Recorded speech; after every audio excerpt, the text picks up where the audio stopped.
මේ හිමිදිරි උදෑසන පතන්නම් ඔබ සැමට සුබම සුබ උදෑසනක් වේවායි කියා ගරු විදුහල්පතිතුමාගෙන්ද නියෝජිතතුමාගෙන්ද ගුරු මෑණිවරුන්ගෙන්ද පියවරුන්ගෙන්ද මා දයාබර ඔබ සැමගෙන්ද අවසරයි. මේ හිමිදිරි යාමේ පරිසරය සුරකිමු මාතෘකාව යටතේ මදන් පෙළක් ඔබ හමුවේ තැබීමට අවසරයි. පරිසරය යනු අප සැමගේම ප්‍රාණයයි.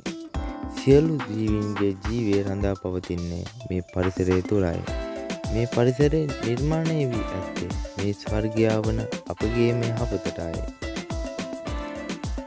මහා වනාන්තර, දියඇලි, ගංගා, ඇලදොල, සතා සිව්පාවන් මේ සෑමදේ අපගේ මිල කළ නොහැකි පරිසරයයි.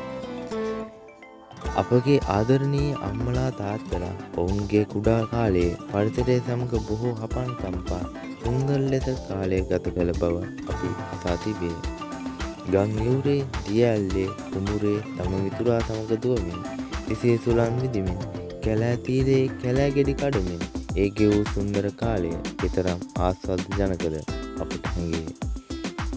නමුත් මෙතරම් සුන්දර ළමා කාලයක් නූතන පරිසරවල අපට හමු විය නොහැකි බව අප සියලු දෙනා දන්නා කරුණාවක්. ඒ මන්දයත් පෙර තිබූ ඒ සුන්දර පරිසරය ටිකෙන් ටික විනාශමුඛයට ගමන් කරයි.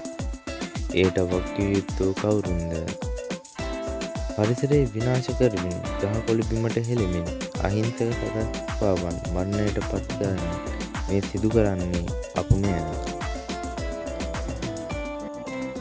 බොහෝ පාසල්වල පරිසරය අගය කියා දෙමින් පරිසර පට කණ්ඩායම් පිහිටුවා ඇති අතර ඒ ළමා පරපුර වන අපට මහත් ආඩම්බරයකි. කීමට කරුණු බොහෝ ඇතත් කාලයේ සිදුවන හරස් බව නිසා මම මගේ කතාව අවසන් කරමි. ස්තුතියි.